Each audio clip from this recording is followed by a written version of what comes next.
So the talk or the paper that I'm going to be presenting is called Philosophy and the Sense of Return. It takes its cue basically from Wittgenstein's philosophical investigations, the idea of that philosophy proposed by Wittgenstein is somehow related to the notion of bringing words back from their metaphysical to their ordinary or everyday use, combining that then with what I take to be more or less Cavell's idea of what ordinary language philosophy is. So the main theme is then to somehow map out and collect different central aspects of why the notion of return is essential for the whole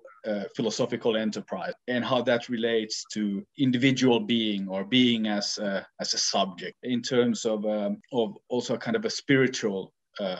let's say, journey or a spiritual becoming. So these are the basic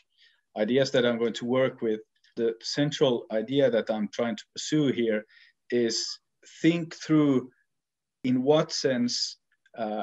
this notion of return and becoming has the qualities of being related to tragedy, as I gather that Cavell quite strongly kind of sees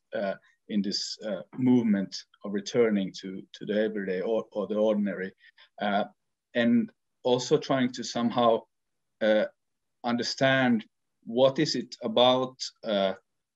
this human condition, which Cavell talks a lot about, that is existentially terrifying, and why that terror, in a certain sense, then gives rise to skepticism in Cavell's specific usage of the term. So these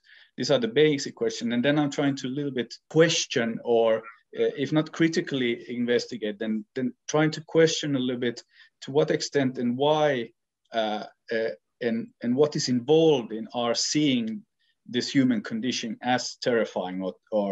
or tragic even. I try to then develop, let's say, questions to push our thinking further from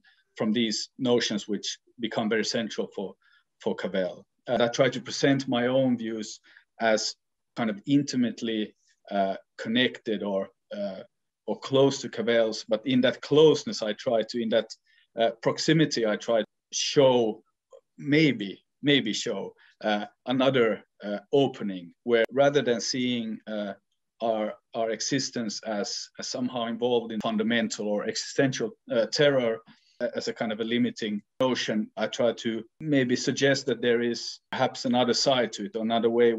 in which you can conceptualize it, where it's not that it were terrible, but in a certain sense, maybe even the opposite to it. So I try to, in that sense, put a question that what's involved in the seeing of our condition as terrifying and tragic.